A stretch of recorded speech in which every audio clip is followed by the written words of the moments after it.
Coucou les amis, je viens de terminer la 8e vidéo, donc ça c'est la 9e vidéo. Vraiment je suis désolée du fait que ça soit long, mais il faut vraiment que je parle de ça pour que quelqu'un puisse comprendre que le Seigneur est merveilleux. Les bontés du Seigneur n'ont pas de fin. Ça n'a pas de fin. Ce que Dieu peut faire pour nous n'a pas de limite. C'est nous qui limitons nos vies, c'est nous qui limitons Dieu, mais Dieu n'a pas de limite. Ce que Dieu a fait dans ma vie, il peut faire dans ta vie. Ce que je raconte aujourd'hui, je ne raconte pas ça parce que je veux parler de ma famille, dire qu'on est spécial.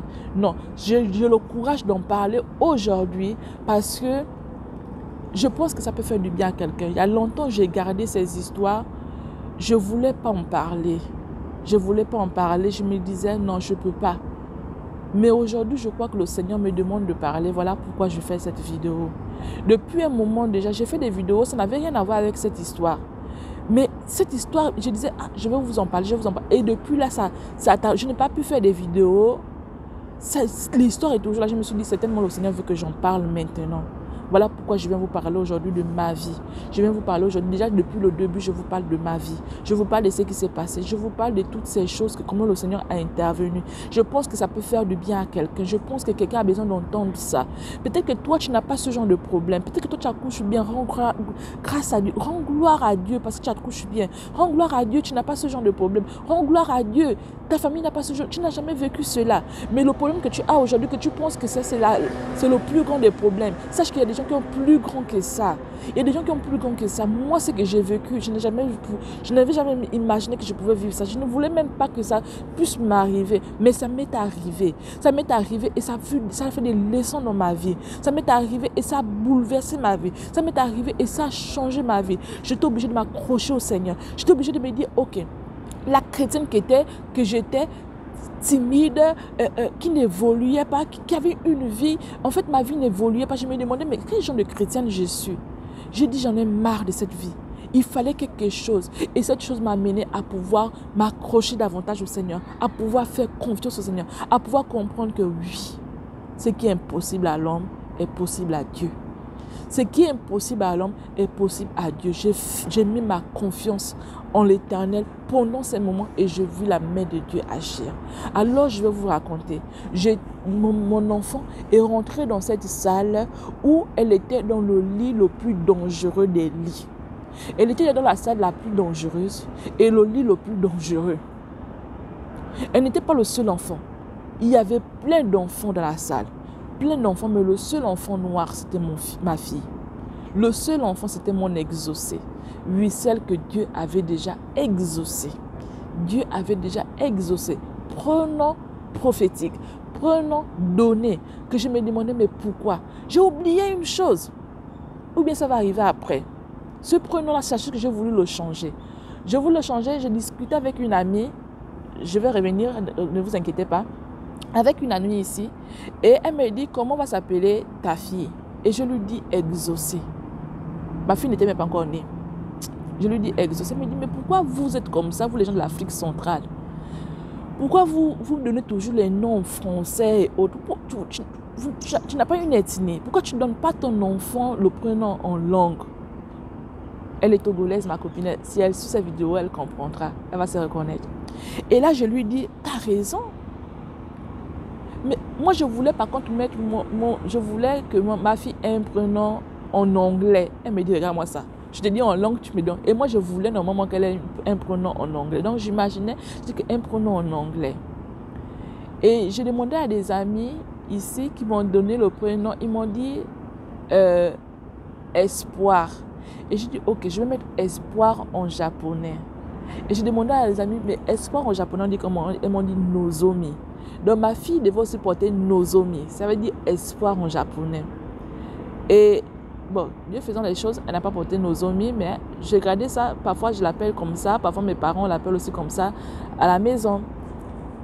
Elle n'a pas porté ce nom parce que les Japonais, la naissance japonaise, ils ne mettent pas beaucoup. Déjà, même deux prénoms, c'est trop.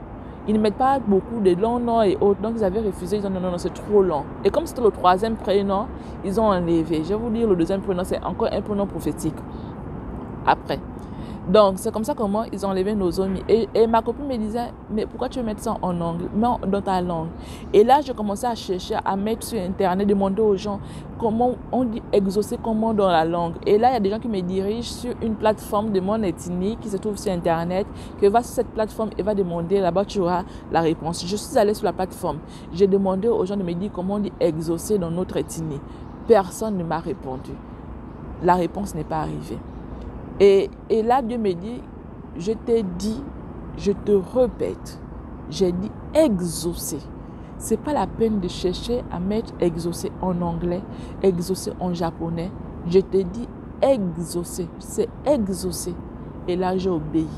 J'ai dit, ok, je ne change pas le prénom de ma fille. Je ne vais pas mettre en japonais, je ne vais pas mettre en anglais, je ne vais pas mettre dans ma langue, je garde exaucer. Voilà pourquoi j'ai gardé exaucer. Donc, c'est comme ça comment... à l'hôpital, moi qui étais restée à l'hôpital, donc je reviens sur ma santé, parce que là c'est le jour que ma fille est arrivée à la Croix-Rouge, comment elle était, mais moi derrière, j'étais en mal. Je vous ai dit que je tremblais, j'avais l'impression que mon cœur devait s'arrêter. Et les médecins avaient peur justement que mon cœur s'arrête, parce que je tremblais à une... C'était fort. Je me rappelle, j'avais dit à mon mari, vous voyez comment je tremble ou bien c'est moi dans ma tête que je sens en train de trembler? Il me dit, mais si tu es en train de trembler et tout. Et c'est pas bon signe ça. Comment tu trembles comme ça? Il y a quoi? Je dis, non, j'ai excessivement froid. Donc eux-mêmes, ils étaient en panique. Et la dame, souvenez-vous, je vous avais dit que la salle que j'avais choisie, c'était une grande salle avec plusieurs lits et autres. Parce que mon mari avait dit que non, c'est d'ailleurs très coûteux. Parce que tout ça, ce sont des... Au fur et à mesure que tu choisis des options, ça augmente le prix de ta facture. Donc, chaque option augmente. Si tu veux pas d'option, tu restes tranquille, tu n'as pas machin. Donc, tout ce que je demandais augmentait ma facture. Donc, il m'avait dit non, non, non, c'est pas la peine, on s'arrête là et tout. Donc, ma facture devait s'élever à 3,5 millions l'accouchement. Donc, c'est comme ça comment je vais... le médecin, elle me dit, vu votre état, je prends en charge votre salle, votre chambre. Je prends en salle votre chambre pour aujourd'hui. Parce que ça, c'est pas un bon signe. Ils m'ont amené précipitamment courant là. Tout le monde courait. J'étais là vraiment en mal. J'étais toute blanche. Tout le monde courait. Ils m'ont amené dans une salle, dans une chambre où j'étais seule. Et le médecin arrivait, ils m'ont branché à des appareils. Donc, quand je dis branché à des appareils, c'est que ils m'ont fait porter des vêtements. C'est un truc, je ne sais pas comment il faut expliquer ça. Il y a de la chaleur. En fait, on branche et ça chauffe. Donc, je ne sais pas quelle température ils avaient mis. Donc, ça chauffe tellement pour pouvoir refroidir la personne. Donc, ils m'ont porté ça. C'était... Eh, ma vie, Seigneur, merci. Hein. Les gens se sont rués sur moi. D'autres, peut-être, on met le pied, on met. Donc, ils me portaient l'habit en question, puisque je suis alité, je ne peux pas faire de mouvement, je ne peux pas bouger, on vient de m'opérer. Donc, il fallait me faire porter le vêtement en question, la chose en question. Donc, tu es déjà dedans comme une doudoune. Je ne sais pas trop comment dire, comment expliquer, mais c'est un truc, après on branche au courant, donc ça donne de la chaleur. C'était pour ramener ma température normale. Et le médecin m'a mis ça, il m'a dit, je vous offre la chambre à mes frais. Il m'a amené dans la chambre en question. Elle a dit, vous avez besoin d'être seul. Elle m'a amené dans la chambre en question et ils m'ont branché à des appareils en question. Ils m'ont porté les trucs là, ils m'ont branché à la... Donc, ça chauffait, il fallait voir. Au fur et à mesure, je reprenais la couleur d'une personne normale parce que j'étais devenue toute blanche, hein, je vous assure. Ça là, ce sont des choses que si ça arrive au pays, franchement, je ne sais pas si tu peux vivre. Donc, et elle est restée là. Non, elle est restée là un moment. Après, elle est partie, ils ont branché toutes les caméras possibles. Donc, moi-même, je me voyais parce qu'il y avait des caméras dans toute la pièce. Donc, il y a la caméra devant, il y a la caméra... Toute face, quoi. Toute la face, il y a la caméra. Donc, ils sont en train de me surveiller là, depuis là où ils sont. Mais je suis seule dans la salle. Donc, ils ont branché. La dame qui était restée avec moi, l'interprète, elle est restée tout le temps là. Je lui dis, madame, rentrez déjà. Elle me dit, non, je ne peux pas rentrer. Je ne peux pas rentrer. Votre mari avec votre fille, je veux rentrer après. Je veux d'abord voir comment les choses se déroulent. Donc, elle avait aussi peur. Puisque quand eux, ils parlaient en japonais, moi, je ne comprenais rien. Mais ce qui est sûr, c'est que ce qu'ils étaient en train de dire, c'est que cette femme, est-ce qu'elle va survivre? Donc, elle était aussi inquiète. Donc, du coup, elle voulait voir comment ça va se passer. Elle est restée là jusqu'à ce que je reprenne les couleurs, vous voyez? Jusqu'à ce que je reprenne donc, le blanc qui s'affichait déjà sur moi, plus parti, et qu'ils sentent tous que je suis hors de danger. Donc, ils ont branché les appareils là pour pouvoir me surveiller et ils m'ont laissé là et ils sont partis. Non, elle a besoin de repos. Reposez-vous suffisamment, madame, s'il vous plaît. Reposez-vous, ne pensez à rien. Reposez-vous, votre fille est dans les bons bras. En tout cas, on a déjà appelé l'arrivée, on a déjà pris la fille en charge. C'est bon, votre fille est hors de danger. J'ai dit, vous êtes sûr, docteur? Il me dit, j'ai dit non, moi je veux voir une photo de mon enfant. Et à ce moment, mon mari ne voulait même pas prendre la photo de l'enfant. Il a dit que je ne veux aucune photo de ma fille parce que je veux même pas. Donc il me dit, toi tes histoires de envoyer les photos à tout le monde là, je ne veux même pas que tu prennes une seule photo de ma fille. Donc il s'était refusé de prendre même la photo de l'enfant. Je lui ai dit que, mais moi pour savoir que ma fille en vie là, parce que j'étais restée sans nouvelles de ma fille, je lui dis que je lui dis, bon, je ne vais pas sauter, je reviens.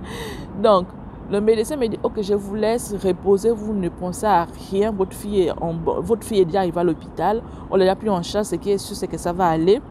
Donc, demain, vous allez avoir les nouvelles de votre enfant et tout, et votre mari est là-bas, ce qui est sûr, c'est qu'il va vous dire ce qui se passe et autres. Donc, c'est comme ça comment je reste là, et puis, petit à petit, je sens que je reprends, j'arrive à faire ça, vous voyez, je n'arrivais plus à faire ça. J'arrive à faire ça, à plier mes bras. Donc, je peux prendre le contrôle de mon corps. J'arrivais à prendre le contrôle de mon corps, de mon pied. Je pouvais bouger mon corps maintenant parce qu'il était inerte. Je n'arrivais plus à rien faire du tout, je vous assure. Il bougeait tout juste parce que je tremblais, mais moi-même personnellement, je ne peux pas bouger mon corps. Donc, je commençais à faire ça. Quand j'ai vu que je commençais à faire ça, à bouger mes mains, à bouger mes pieds, j'ai vu que, ok, je me suis dit, ok, là, la vie, je suis vraiment en train de, ça va. Donc, au fur et à mesure, ça baissait. Donc, les tremblements là baissaient jusqu'à ce que tout s'est arrêté et ils sont venus débrancher les appareils. Et le docteur m'a dit, ok, là, je peux maintenant rentrer chez moi. Et la dame l'interprète m'a dit, je peux déjà rentrer. Quand ils m'ont dit qu'ils pouvaient déjà rentrer, j'ai compris que bon, là, c'était bon. J'étais sortie de tout. Et là, j'ai pris mon téléphone. J'ai voulu rassurer les gens que j'allais bien. J'ai appelé mes soeurs parce qu'à ce moment, mes soeurs au pays n'avaient aucune nouvelle. Mon mari qui était stressé, donc il ne pouvait même plus prendre son téléphone, il ne pouvait rien faire. Donc, il n'avait pas donné les informations à ma famille. Tout le temps, là, tout le monde était en prière au pays. Ma petite soeur, celle qui devait tout s'appeler moi, qui était avec moi ici, elle n'avait pas de nouvelles. Mon mari était à l'hôpital. Donc, tout était... Donc, j'ai pris le téléphone pour rassurer les gens que non, je vais bien. C'est vrai que tout le temps que vous avez vu mort là, et bien voilà ce qui s'est passé et tout. Et là, j'explique à mes soeurs que non, c'est bon. J'ai même le privilège de dormir dans une chambre toute seule aujourd'hui. Mais demain, je vais regagner la salle là où je suis normalement. La salle pour laquelle on va payer. Donc, je suis bien, voilà, j'ai fait, on a parlé, elles m'ont dit non, on veut te voir, on a fait la vidéo, elles m'ont vu, c'était bien. J'ai appelé aussi ma petite soeur pour calmer ma petite soeur, j'ai appelé mon mari, mon mari il ne pouvait même rien, non, je vous assure qu'il était embêté. Il avait peur. Vous imaginez, vous allez raconter l'histoire là comment à ses parents, dans un autre pays. Votre enfant, ok, peut-être votre enfant, mais l'enfant d'autrui, vous allez expliquer tout ça comment, même si vous l'avez épousé. Donc, et j'ai compris que lui-même, il était vraiment pas en lui, vous voyez. C'est après que j'ai compris. Donc, mes soeurs l'appellent pour essayer de l'aider et tout. Donc, il revient à la maison, ma petite soeur essaie de prendre soin de lui. Non, ça va aller, t'inquiète pas, je parle avec elle, voilà. Donc, pour essayer de rassurer la personne, vraiment, il était... Et sans compter le fait que l'enfant se trouve au truc le plus dangereux et la salle la plus dangereuse. Donc tout ça, vous voyez, c'était embêtant pour lui. Et moi, je n'avais pas de nouvelles de mon enfant. Donc j'ai réussi à dormir. Et le matin, la première chose que je voulais, c'était que mon mari me parle de ma fille. Mais il ne me donne aucune nouvelle. J'ai dit, oh Seigneur, les gens là sont en train de me cacher quelque chose. Ma fille a eu un truc. Même la photo, je n'ai pas la photo. On m'envoie même pas la photo de l'enfant. Je l'ai bombardé des messages le matin. Puisqu'il me décochait pour le téléphone, je savais qu'il avait peur. Je lui dis que pardon, filme-moi l'enfant. Elle ouvre les yeux. Tu filmes, même si c'est dans le truc là. Filme et envoie-moi. C'est tout ce que je veux. J'ai envoyé les messages. Envoie-moi. Il me dit que je ne veux même pas voir l'enfant là dans les appareils des gens. Je ne veux pas. Je ne veux pas que mon enfant ait que son image. Donc, ce qui fait qu'aujourd'hui, même si on me demande l'image de l'enfant, même à la naissance, je ne peux pas avoir parce qu'on n'a pas filmé. On n'a pas filmé. Son père ne voulait même pas un peu. Donc, ce mec, après, je pense qu'il avait fait une photo, ou c'est ma petite qui a fait une photo en cachette même. Hein. Je sais plutôt, je crois que c'est elle qui a fait une photo en cachette quand elle était allée voir l'enfant, je crois, le deuxième jour, puisqu'elle m'avait représenté dans la maison où j'étais à l'hôpital. Donc, je ne pouvais pas aller là-bas. Donc, on l'avait quand même accepté pour qu'elle puisse rentrer dans la salle. Donc, elle allait avec mon époux. Mon époux l'a présenté, elle a dit non, puisque moi, je vais au travail, la personne qui va faire les va-et-vient, bon, en tout cas, elle et moi, on va faire les va-et-vient. Si je suis avec les enfants, elle peut être là pour surveiller, pour parler avec la petite. Donc, je pense qu'elle avait fait une photo, mais elle a fait la photo, je crois, le troisième jour ou le troisième jour, je crois. Donc, c'est une photo du troisième jour. Je ne sais même plus là où elle est, parce que mon téléphone, j'avais perdu mon téléphone, donc je n'ai plus la photo. J'espère qu'elle a encore ça, parce qu'il faudrait que je garde cette photo vraiment. C'est la seule photo que j'ai de l'enfant lorsque l'enfant est né. Donc, on va couper encore pour aller à la prochaine vidéo. Désolée que ça soit long, mais ça doit édifier quelqu'un. Donc, à la prochaine.